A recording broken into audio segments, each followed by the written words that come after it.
I'm Pamela Portnoy. I'm Alexa Marie Anderson. And no one's okay. Is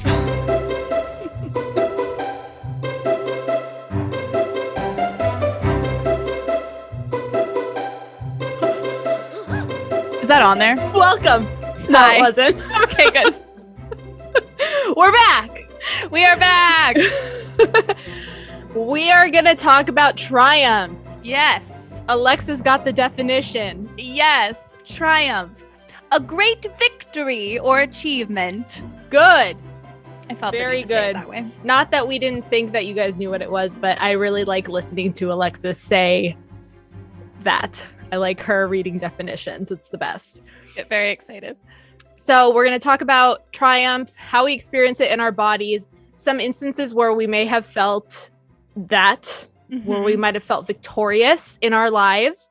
Yeah. And then we're going to segue into some epic triumphant performances.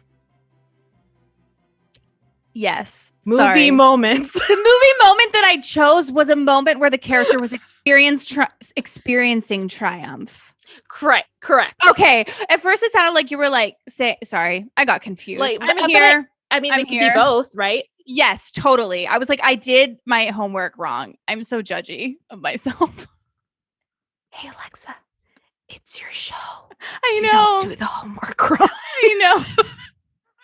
This is who I am as a person, just so everyone knows. You just found out. This is Alexa. I'm Pam. Welcome. Hello. All right. Okay. Ready, go. Yes. Triumph. You know what? Okay. I can talk about triumph, the feeling of it. Mm-hmm. First of all, it's an amazing feeling. Yeah. It feels so good. I get goosebumps actually whenever I experience triumph. You always get the goose flesh Yes. with intense emotions. Mm-hmm. And I always get hot face. Yeah. Always Do you get like hot eyes. Very warm. You always say that, feelings. and I have never experienced hot eyes. Like, you're always like, I have hot eyes. I'm like, I don't know what that means. I don't know if it's because I'm hyper aware of my eyeballs inside my head and they're just feeling extra warm. I love it. I want to feel it. Like, I want to experience this. Well, that's as best as I can explain it.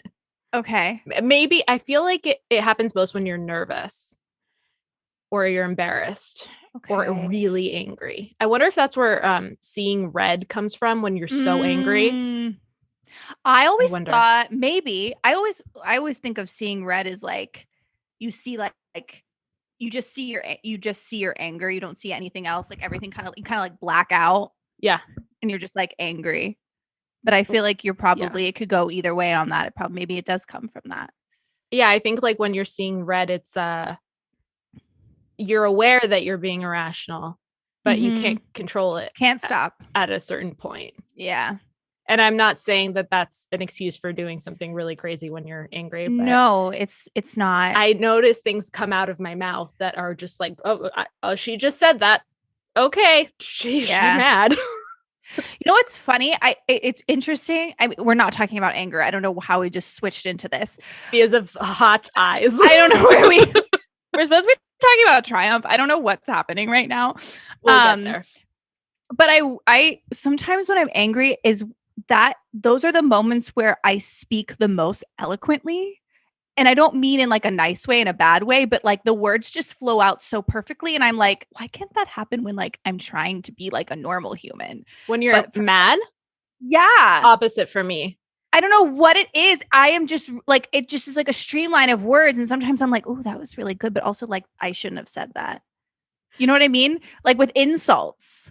I'm the opposite because I don't know what that says about when me. I'm angry, people want me to talk about it and I just refuse. I go to a place of like quiet and then people try to drag it out of me so I could stop like ignoring them or like stop, getting in my head.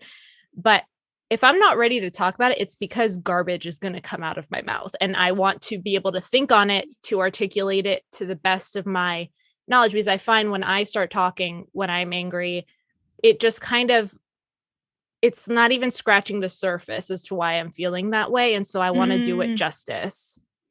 No, that's the smart way to do it. Well, I think we're just different, you know? No, but I should think before I speak. Like I think that is good that you like are thinking about it. Whereas like I tend to, if something makes me angry, I feel like I've been thinking about it for a really long time and it's kind of been stewing and then it all just kind of comes out of my mouth, like all the thoughts without control because I've been trying to. Which is sure has its own bag of issues. But when I'm saying that like what I say comes out like garbage, it's not that I'm saying something mean or like irrational. I'm literally like, I won't be able to put my sentences together. I might as well be saying like fucking potatoes. Like, like it makes like no sense. I see what you're because saying. I'm so angry that nothing's connecting, and my thoughts are like trying to just piece my whole no, I get that emotional state together in a comprehensive way. Yes. Triumph. I don't know how we got there. Good. But I felt once we went there, I felt the need to like finish it. So very good. There we go. You never know what you're going to get with us. We can edit that out if we want. We don't want. We don't want. Okay, but interestingly enough, maybe that rush of emotions comes as fast as the rush of emotions with Triumph. Very similar rush of emotion. Yes. How it comes over you so quickly, you know? Yes. Because some emotions kind of like bubble, and this one I feel like is a rush. The thing is, we talk about very extreme emotional states. So like they have that connectedness about them. Yeah, everything's connected. So, you know, you might feel that I probably feel like hot face, hot eyes. And I would even probably cry when I'm feeling triumph. Yeah. Which are all things that I would feel when I'm feeling enraged. Absolutely. It's just I have a more positive relationship with what's going on, obviously. Well, and it's like they say, like nicer. Your breath pattern when you're crying really hard is really similar to your breath pattern when you're laughing. Interesting. And I don't know if actually there is an exercise that we used to do in class when I was in college. It was called the laugh cry exercise. And you would use the same breathing techniques, but just thinking like with laughing and crying, and you could do both and you could switch between both, which I found very fascinating because I don't know if I've mentioned this on the show before, but when I was younger, sometimes I would cry so hard I would start laughing. And my parents were like, what's going on? I've had that happen to me too. Yeah. They were like, oh, what is this? But I vividly remember doing it and I really thought it was weird. I was like, I don't know why that happens to me. That's very odd. And then that came full circle in acting class, which was cool. Yeah. So sometimes I'll be crying so hard. And if I'm with someone that like knows how to trigger my laughter, I'll immediately be sobbing and I'll immediately just start like laughing and cry laughing. Like there's no in between like giggle. It's sob like and just laugh your ass off. Yep.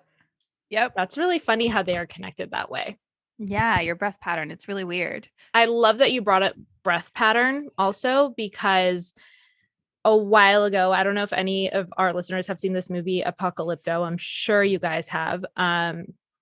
It's a film which is wonderfully shot and acted, and it's a great story. It's directed by Mel Gibson. In an interview he gave, he talked about how most of the actors were not trained actors. And so the tip that he gave them mainly was to find what the emotion of the scene is and match your breathing pattern to the emotion.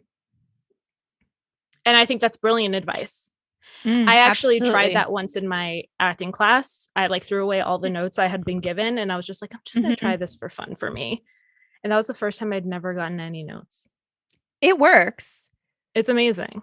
It totally works. Yeah. That's interesting that you found that the breath pattern is the same for both. Yeah. When have you experienced triumph? When does this, I'm sure many times in your life, but when does it stand out to you? I think the most recent time, which was, I think, I think I've experienced it, slightly in different ways, in many times in my life. But one moment that stands out to me, that would just like the feeling completely consumed me, was when I booked my first co-star. Mm-hmm. I I cried. Mm-hmm. I cried. Things came out of my mouth to my agent on the phone that I don't even remember. Like I don't even know, because she called me, and the thing was, she was really excited too. So it was a really cool moment. Not to be like super actory, but like it was really fucking cool. You are an actor. It It's still an makes actor me smile. podcast. It is, but I didn't want to be like, might, but it was really just fucking cool. See, that's another thing that I wanted to bring up. Why is it that we're shy about sharing our triumphs? Oh, I'm so shy about it. I'm so shy about it. I don't know why. And it reminds me of this one, um oh my gosh. It's this one scene. Sorry. This is a scene in Sex and the City where they're talking about, it's a completely different scenario, but she's talking about, Miranda's talking about her success in her job and how she feels like she has to make herself smaller, Mm-hmm. um, for her boyfriend at the time, because he's not Mm-hmm. having as much success. And Samantha says something, and she's like, "You earned that." She's like, "Start." Like, I forget what the quote is, but she's basically like, "Don't apologize for it." She's like, "You don't have to apologize for your success." And I feel like I don't know why that's ingrained in my body and brain to do so. I feel like it's very much in our culture. It's very strange because it's like a two-sided coin. People on Instagram are always posting their highlight reels, right? Mm-hmm. Which everyone knows makes people feel bad sometimes. But the Yes. truth is, why why can't everyone just embrace that someone else's triumph is not your failure? Absolutely. Absolutely. I I think I've always been taught to be extremely humble too, and I think to a fault, where then I feel bad, which being humble is great. I'm not saying that. Like I think that's a wonderful trait, but I think it's important, yes, but I you think can it still be humble yes. and be excited about something great happening. Exactly. And I think I was taught it to a fault, where I feel like even when something great happens, I can't share it. That it feels 100%. bad. And I'm just as guilty. I mean, this is my thing, but I don't really share when I have auditions. I only Mhm. really share it if I have to cancel on someone or if I have to coach with someone in particular. And it's because I know that like other actors in the business can get a little bit What do you mean share, like with other people or like on social media? both. Oh, Like okay. I am not about sharing, when I'm up for a job or when I get a call back or when Mhm. unless it's absolutely necessary, like if it's my coach, someone I'm reading with, or someone that I had to cancel on. Yeah. And I think that part of it is because I am sometimes like, I understand that it can make other people feel bad, even though I don't agree with that mindset. Because when I hear of a friend of mine getting an audition, I'm super stoked for them. But I understand that that's not how it Yeah. always works. And I try to be sensitive to that. And also, I have a really close friend that something wonderful happened to her. I think I mentioned this on an earlier episode, but she like wouldn't tell because it happened during this past year. And she's like, well, I don't want to say anything because everyone's going through a really shitty time this year. And I hate sharing the fact that like something great happened to me. I'm like, it doesn't mean that, it doesn't Yeah. make our world worse. If anything, I'm looking to hear some good news. Yeah. Um, but I fully understand that because I have felt jealousy. I've felt those things before. So I get why it's there, but I just feel like we should try harder to be better. I don't know. Yeah, no, I totally get what you're saying. I feel like I don't share my auditions, but not for that reason, which is interesting. I also don't share it because of like some weird like vibey juju kind of thing where it's like, Yeah. if no one I know will be like, oh, well, fuck you, you got an audition. But like putting it out in the world and then maybe having some association with something negative, like I'm like, getting a job is hard enough. I don't need the added like energetic whatever, oh, what's it going on. Yeah. Does that make sense? Is that so weird? No, I feel like I feel like I do the same thing in a way because I always think like, oh, well, I'll share it if I book it. Like why there's no need to share this now because it's not like a sure thing. Yeah. So I don't want to I almost don't like to excite. It's almost like not I don't like to share it in order to not excite myself too much in case I like don't book it. Well, I don't it's know. also That's funny so because after interesting. you book it, which is a triumph, getting in the room is a Yeah. triumph, getting a callback is a triumph, then booking it, and then getting on set. And then you don't know what happens in the editing room Yeah, afterward. I there's so remember many when levels. your show premiered, your co-star premiered, and I turned on the TV, Oh yeah. you said, oh God, what if they cut me? Because truly you never know what Oh yeah. happens. So it's really not a sure thing until you're watching it on the screen, on TV. You don't know. Uh-huh. I like flipped out on my mom because she had told everyone. And I was like, Mom, I was like, I don't even know like if I'm gonna be in this. Like they might cut it. And she's like, what do you mean? I was like, Mom, I was like, they edit things. If it does, it might not work. They don't Mm-hmm. like it for whatever reason. They might cut it. And she was like so sad. And then I felt like I was disappointing her. And so then I started That's not your crying. fault. It was like this whole thing. I was like a wreck about it because I was like, I should have warned her because it's like it's almost like I feel like my parents like they don't understand fully like everything. So sometimes I'm like, oh no, I should have prepared them for this. Like I feel like I'm preparing myself, and then I'm like, oh, I have to prepare them just in case, like because I don't want Yeah, them. totally. I mean, a lot, if you're not on the grind every day in this particular business, you wouldn't know that, right? You'd hear that a friend booked a job and you'd be so excited, and Yeah, they're probably like crossing their fingers that they didn't get cut. Yeah. yeah. Um, I love that moment for you. I also had a feeling you would pick it. What about yours? Mine. I have a few, and it's interesting. Is it? I have one. I booked some jobs over the years, but there's one job that I booked in particular that I'll never forget the feeling. And I was like 7 years old. I booked a movie called Practical Magic, and it was literally I was a body double slash insert for one of the characters. And I remember I was like 7 years old and I was standing in a line of other kids, and they were like taking pictures and asking us questions and all this stuff. And then we were all in a separate like waiting room, and I was just reading my book, and my mom was sitting next to me, and we were being very quiet, and all the other kids were like running around because we're kids. Like I'm the only 7 year old like that's just like reading a book quietly in the corner. And I remember they came and whispered in my mom's ear that I had booked it, like while I was sitting in the waiting room. Aww. And my mom told me, and we looked at each other, and I didn't want to show it, but I remember the feeling of like a glow. I was like, again, not trying to like tip anyone off because I didn't want to hurt anybody's feelings, but I felt so happy, and I was like proud, and just everything ballooned. I don't know how to explain it, but it was just like good pressure in my body, and I was just like beaming. I feel like it's like that. It's one of the moments that you have in life where you don't have to think about smiling. You're just doing it. In that moment, I was thinking about not smiling. Yeah.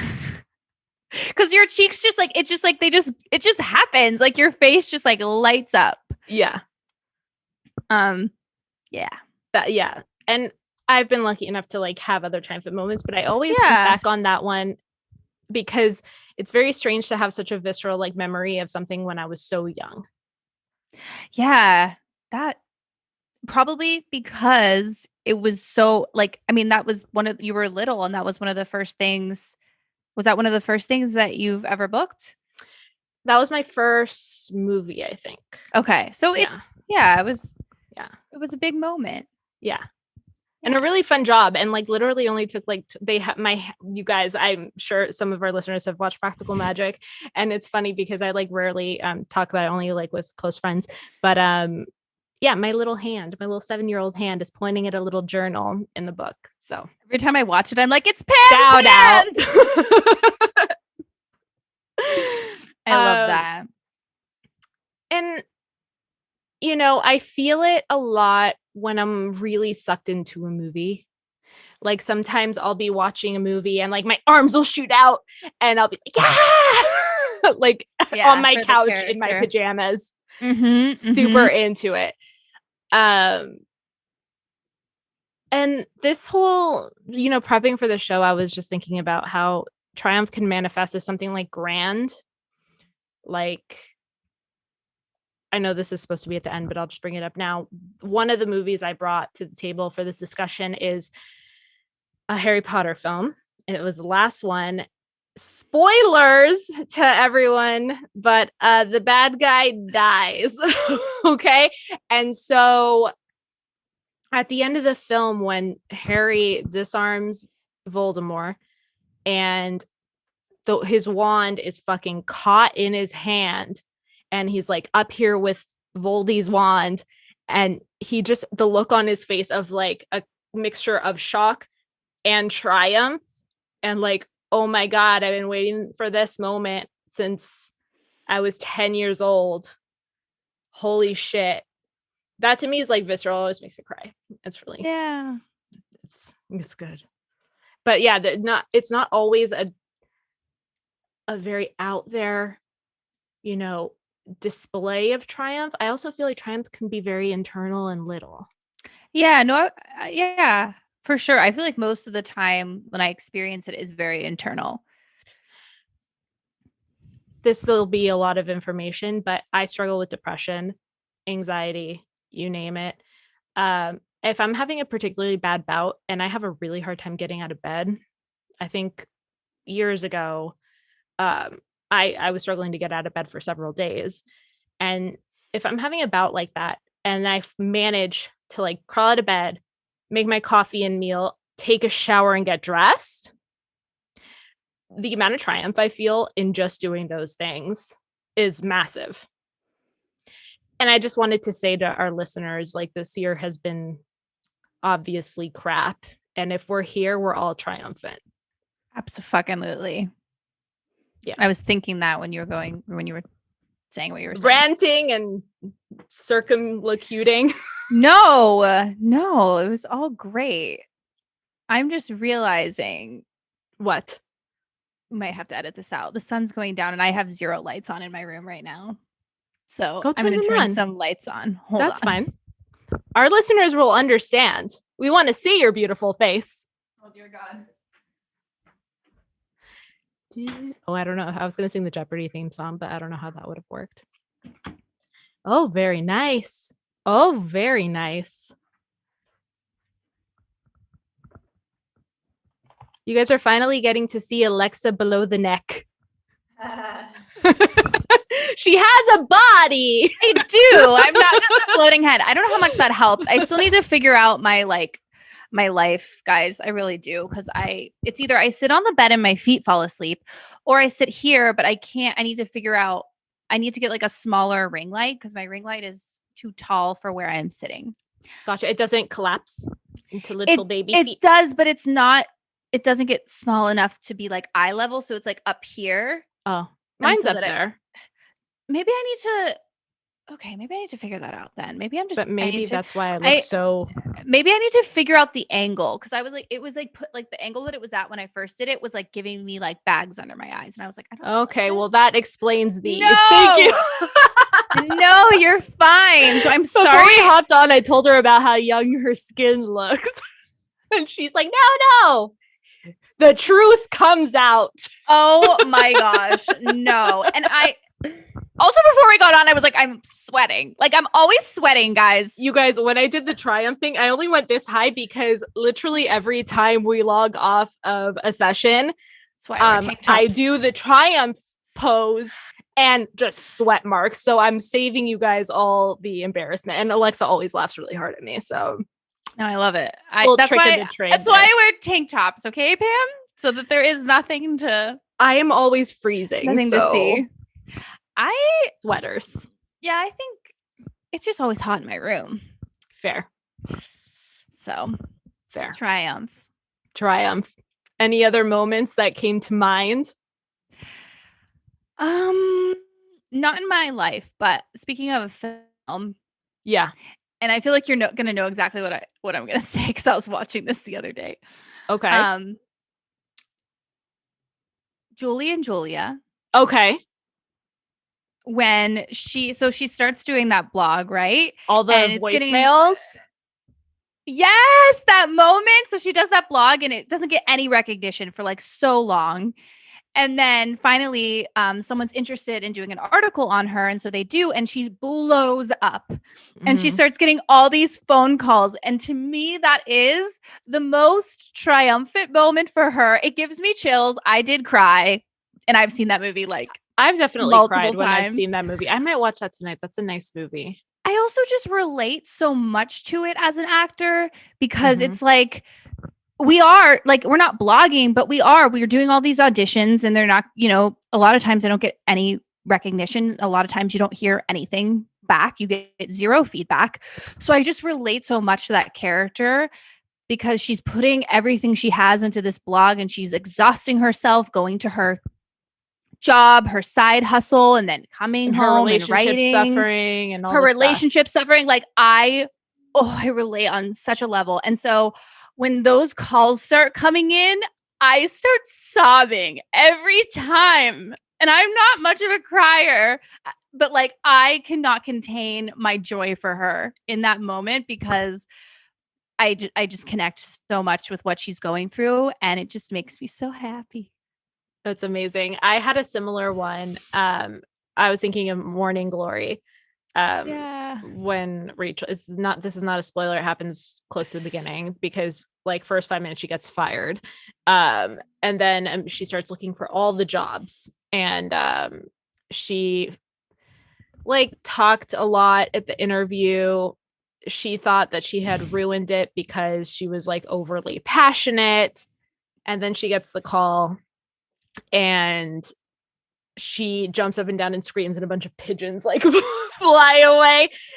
I think it's interesting that you and I picked movies related to jobs and I had a feeling we would like getting a job.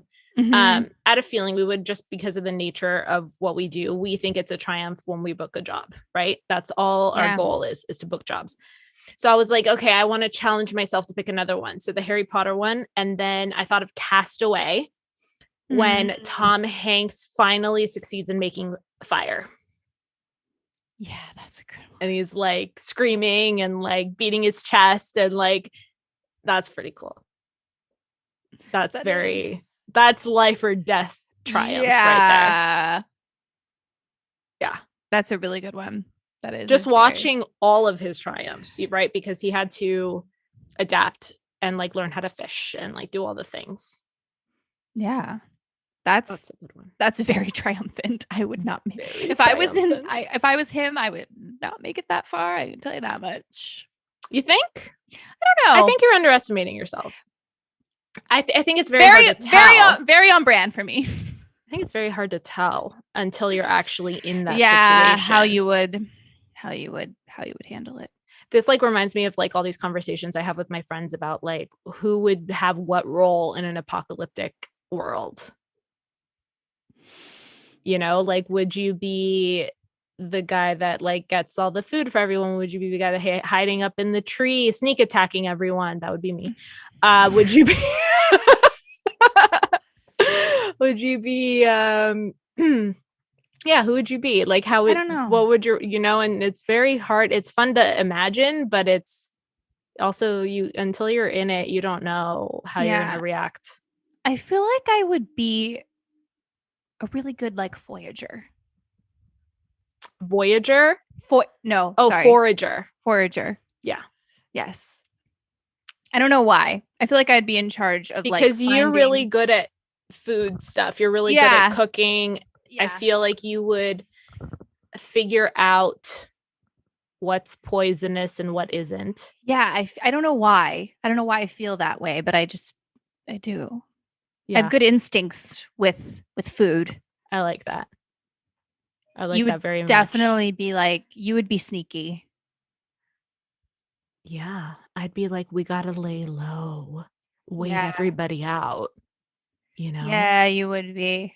And, let them fight amongst themselves and we will survive and deal with them once they tire themselves out. Is this getting too detailed? I don't know why that just reminded me of it reminded me of the Hunger Games and PETA painting himself. I would be Katniss in the tree. I don't have the painting skills. I would be Katniss in the tree. I don't have the wouldn't come down. I don't have the painting skills either. Get me. I'm not coming down. Yeah, I feel like there'd be some hiding involved as well for me. I would probably, there'd be hiding. There'd also be finding food. Yeah. Figuring out how to cook it, maybe. I don't know if I would be good at making a fire. We should have an apocalyptic episode. We should. Very good. That is also another triumphant moment. Hunger Games, at the end of Hunger Games. Yes. Very, very much so. I mean, it's bittersweet, right? Because everyone. Which film is it? And I can't even remember. Is it the second one where she shoots the arrow into the? I haven't watched them in I think it's the first one. Is it the first or the second one? I think it's the first one. I think it might be the second one actually, because they're with all of the old winners, I believe. And I remember the guy with the glasses in that one. Because I'm thinking of when she shoots an arrow into the thing and it explodes. Okay, so not that moment. That when they coil the tree with the wire, and then she attaches it to her arrow and she shoots it up at the sky, and it hits the basically the virtual world's wall. Oh, okay. I haven't seen that in a long time. Oh, okay. I'm kind of saving it until you come back on my other podcast. Okay. Because you're doing the second one with me, right? No pressure. I am indeed. Oh, good. I am indeed. But that is a very triumphant moment too, because when she shoots, and it exposes what's happening, and they kind of figure out, they find the weak spot. Hell yeah. I love Hunger Games so much. I know you do. I love it. I love Harry Potter. I was just thinking about a bunch of triumphant Hermione moments. Hermione's the true hero of the series. Come at me, YouTube. I feel like your Harry Potter is my Hunger Games. I think that's accurate. I'm such a dork for it. Yes. I almost wore my Harry Potter shirt to this recording, but I would have loved that. You should. Alas, I will do it next time, probably, if I remember. Very good. Any other thoughts before we get to our important question? I have a question before our important question. Okay, really I want your question before the important question. Okay. So my friend asks this question to people now that she meets, and I kind of love it. Okay. So I'm going to ask, and she asks it on first dates too, which I think is funny. Okay. So I'm going to ask you. All right. Okay. Out of the 7 deadly sins, if you had to pick 2, which ones are yours? Can we name them real quick? We've got sloth. We got wrath. We got gluttony. Lust. Gluttony. Envy. What's the last? Pride. Okay. So out of those, what do you want me to what with? 2. What would be your 2 that I partake in? Yes. You're if you feel like you would your deadly sins, what that do you I do the most. Yes. Sloth. I knew you were gonna say that.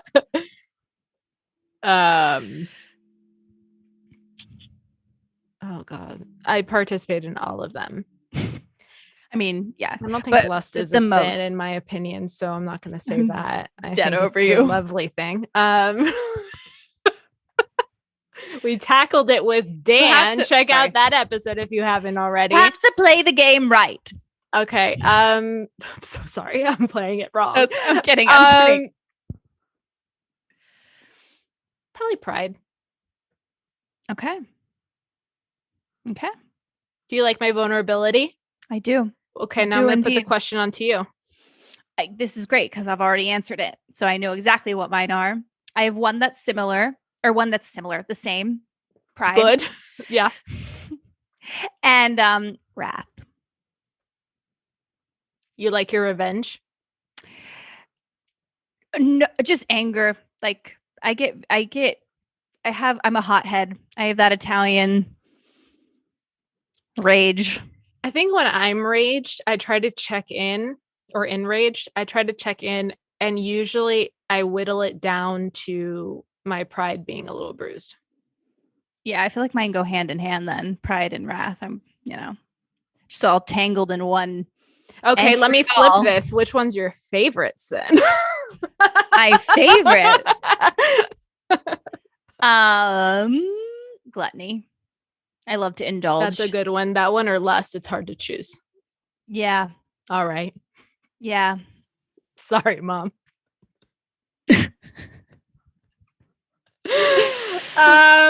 You okay? I am great. Oh, good. Tell me why.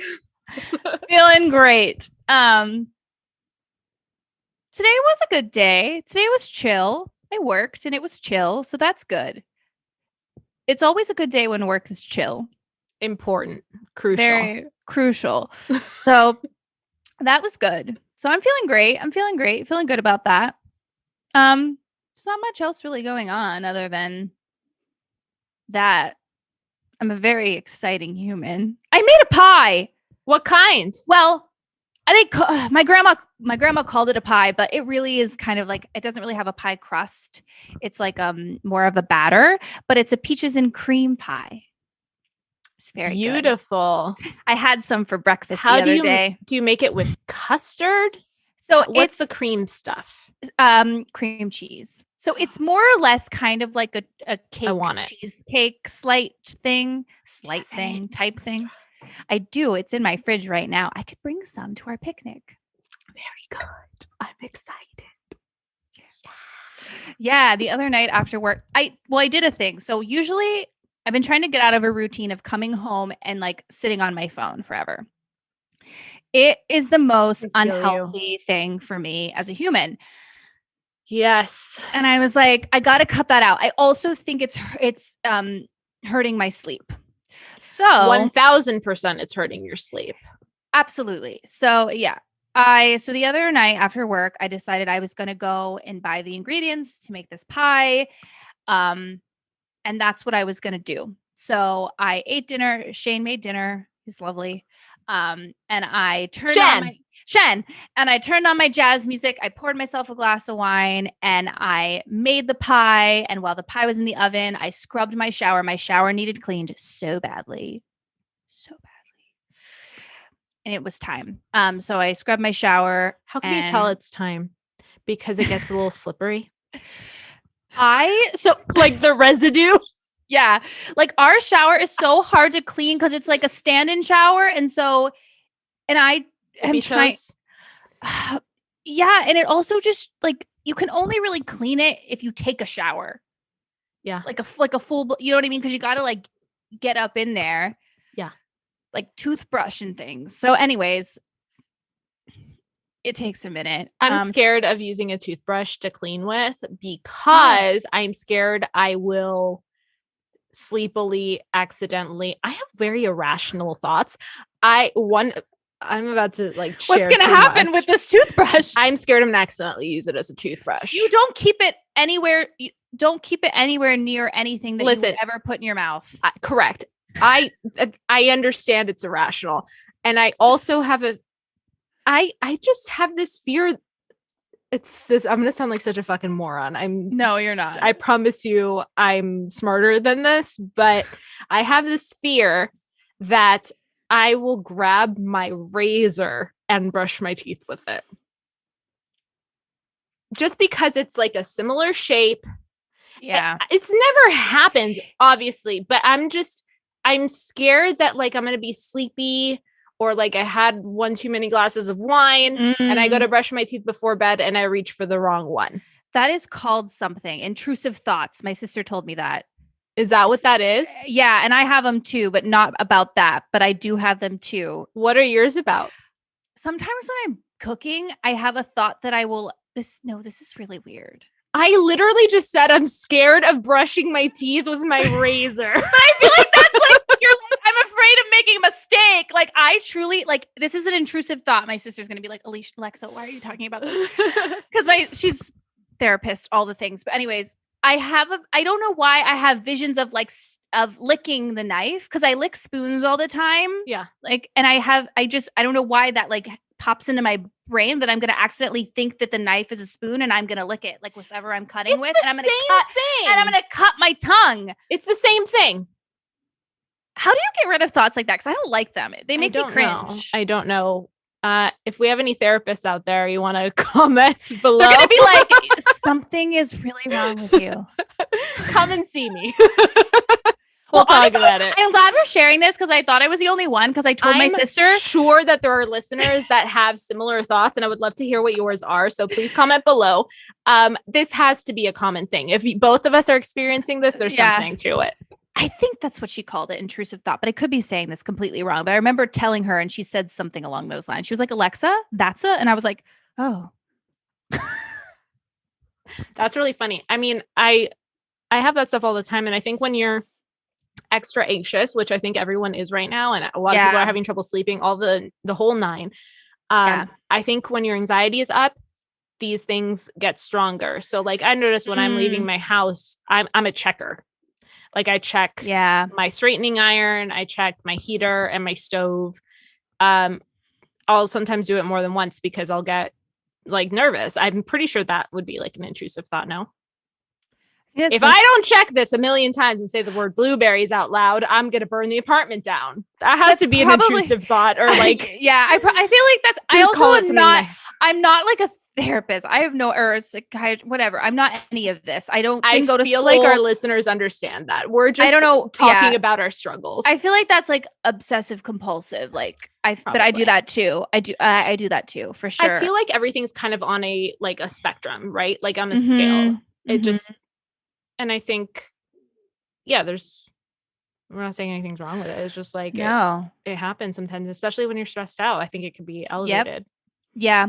I feel I've noticed that I do it a lot less now that I have Shane living here. It really does help to have someone living with you. Because it feels, I feel like it takes the pressure off. Like the pressure is like divided between both of you then, because you guys are both the people of the house. Yeah. Where when it's just you, you're like, well, if something happens, like that's definitely my fault, and no one else, if I don't know, like, you know what I mean, and it just is helpful to know. And he works from home too, so like he's here. Like if I leave something on, like my straightener, like he's here, like he can take care of it, or he straighten his hair. He should. One day he's gonna text you a photo of like just a beautiful part. He should straighten his hair because he has really curly hair. I'm interested now. That'd be funny. That would be fun. But yeah, so that's a bit helpful. Yeah. I remember I made you come and check my heater once when I like flew home. And I was like, Pam, I'm so sorry. I was like, I know this is probably just my OCD, but like, I'm just nervous that like I didn't turn it off. That's really funny. I have a friend a very close friend that lives very close to me, and she has a key to my place, and I called her. I was like in a rush out the house, and I was like, "Can you check? I think I left a candle." Yeah, and then she went and you can't stop thinking about it. You can't stop thinking about it. And I was already like too far into my drive. I couldn't turn back. And she went and checked, no problem, and it wasn't on. It usually isn't on for me. No, because I check. Yeah, and I don't think my heater was on when you checked. Like it was totally. But I'm also a believer that if you have a gut feeling about something, listen to your gut. Just check. Yeah, for sure. Yeah. Pam, are you okay? No. How am I? I've been experiencing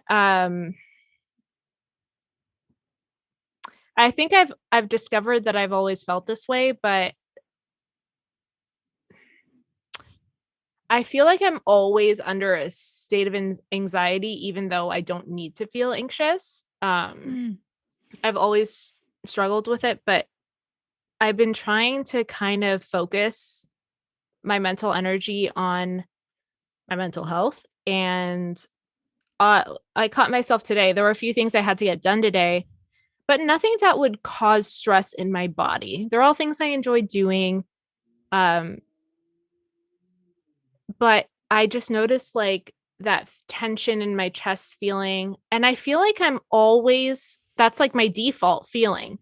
Like, I don't think I ever feel like carefree, light and breezy, and like, oh, it's my day off, whatever that means. I don't think that exists for me.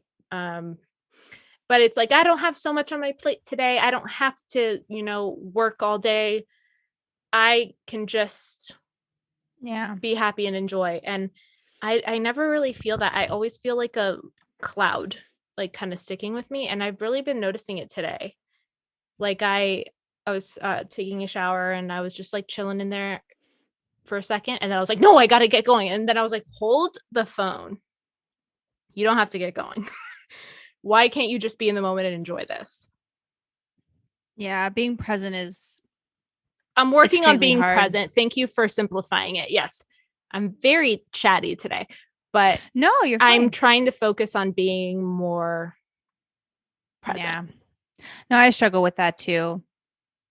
I And I always feel like, like there's something I need to be doing. I know that about myself, and I still like, I just struggle. I struggle so much. Yeah. I don't know. I'm always making like, I, I got angry at myself the other day because I made a plan that I didn't want to make. And Mm, then, because I was anxious that I was like wasting a day off.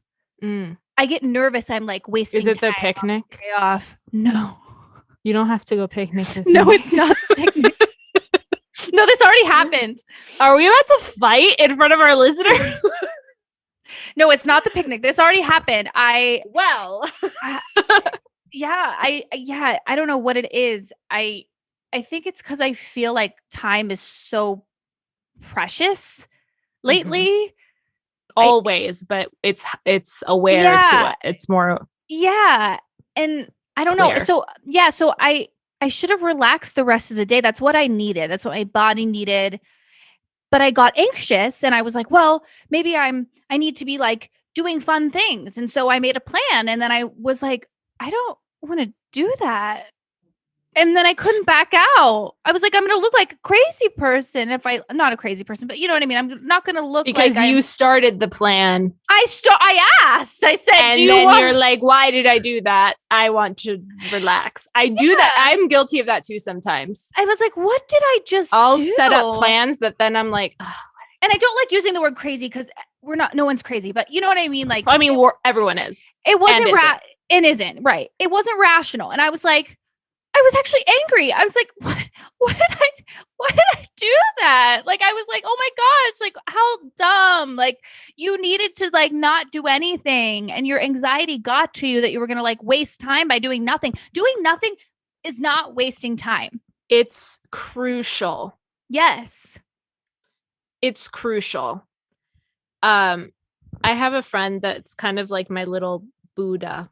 Like he is like my he makes sense of like what I'm feeling and he puts into kind of like a scientific context for me. Mm. He was the one that told me that like I kind of can't sleep. A possibility is because I'm in my apartment all day. I have a dark apartment and it's like I'm living in a casino with no concept of time. Mm-hmm. So like he told me it's like it's important that I sit down and just do nothing. No TV, no phone. Mm-hmm. He's like, just like close your eyes or stare into space and focus on your breathing for 10 minutes. Yeah. The amount of fucking discipline it would take for me to do some that. I sometimes meditate, Mm-hmm. but it takes me a lot of effort to do so, to get to the point. of putting everything away. It's weird because I feel like in the mornings I've gotten to the point where I do just want to sit in silence. I think I've overstimulated myself so much that my body is quite, because there are some mornings where I get up and I have like a morning routine where I like go on the bike, I listen to the podcast while I make my toast and all the things. And the other day I just like was like, no, nothing. I don't want anything. It's so much Yeah. stimulus. Yeah. Stimuli. Stimuli. Yeah. Why am I concerned about the grammar on this? I know I am too. It's too much stimulation. I'm always concerned about the grammar that's coming out of my mouth though, because my brain like moves like. That's fine. Our Way too listeners fast. understand. It's a lot of stimulation for our. Yeah. Yeah. And so my body, I think it was like, just like my brain was just giving up. It was like, you got to just do nothing. Like I just kept zoning out. Like I was trying to listen to my podcast and I was like, what podcast in the morning? Do you listen to Thick and Thin in the morning? I rotate. So I either listen to Thick and Thin or friend of the show, Katie Bellotti. Check out that episode. Hi, Katie, if you're listening. Yes, we hi, love Katie. you. We love you. Or Cabinet of Curiosities. Aaron Mankey. I fucking love Aaron Mankey. Those are my morning jams. I love it. Yeah. But yeah, no, my brain just wasn't computing anything. It was like, you just got to sit here. So I just sat there with my morning coffee and I really felt like my mind was blank for the first time in a while. It was weird. That's nice. It's important. Do you bike every morning? Forced me. Not every morning, but most mornings I try to. Some At what mornings, time? 7 before work. Damn. I had only been sleeping for like 3 hours. No. But some mornings I'm like, no, snooze. Some mornings I'm I'm just going to roll out of bed and put on the podcast and make myself coffee and toast. That's a beautiful morning routine. I love that. Just is what it is. I also listen to a podcast. I listen to The Daily with Michael Barbaro while I make my coffee and my breakfast. I have not listened to them. The Daily is an excellent, it's by the New York Times. They do an excellent morning news show. Oh, it's basically like the story of the day. And then at the end, they're like, here's what else you need to know today. And I'm like, I know things now. I'm up to speed. I like that. You know, ideally I'd like read all the news, but some days I just can't. I just listen to the podcast and it's nice. I'm not a huge news person. I do subscribe to, I guess it's like a virtual kind of like magazine. It's called The Skim. Oh, I have The Skim as well. The Daily Skim. Yeah.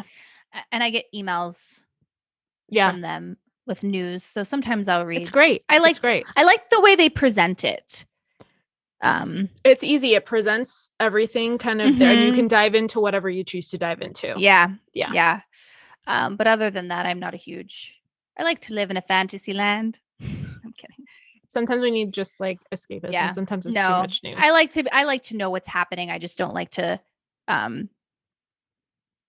drown myself in it because then it becomes I understand heavy. Because I get obsessive if I get really into it. Like if left to my own devices, I'd leave the news on all day long on the TV in the background. And I notice that my mental health really declines when I do with those things. I know. I actually noticed that about myself for the first time during quarantine. When those first couple months, I was consumed with it. And it's all I was taking in. And I was like, not only was I watching it on the TV, but I was like researching and watching videos. And I was riddled with anxiety during those first couple months because, and I got to the point where I was like, no, you gotta limit it to like one moment, like 5 minutes a day, one piece of news a day. And that's that. And then the rest, you just do what you need to do for you because it was not healthy.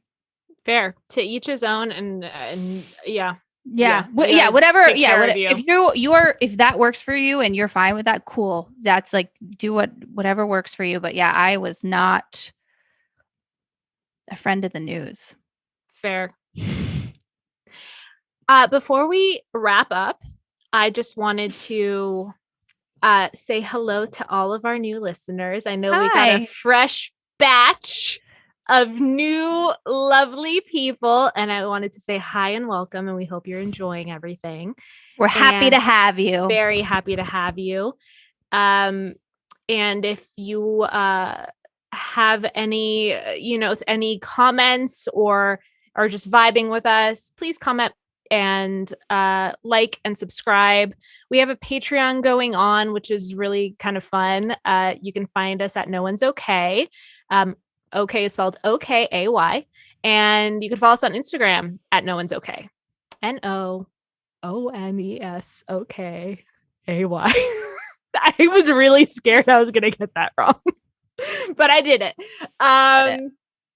Very good. Alexa, did you have anything else to say to our listeners before we wrap? She's like, no. No, I'm sorry for all of we went everywhere. I don't know why I'm apologizing. It's our show. We can do what we want. This is how we talk. And I feel like a lot of people will relate. We got real. Yes. Happy Tuesday, guys. Happy Tuesday. We love you, and we hope you're having a wonderful day. Bye now. Bye. Thanks so much for listening. Please don't forget to like, share, subscribe, all the things. If for some reason you want to see more of us, you can follow us on Instagram at No One's Okay. And a special thanks to Jordan Ross Weinhold, Sean Moore, Jason Crow, Claire Palmer, Jackson Palmer, Tiffany Haymoff, Shane Rings, James Liddell, and our podcast is recorded at Soundworks Studios. We can't wait to meet you!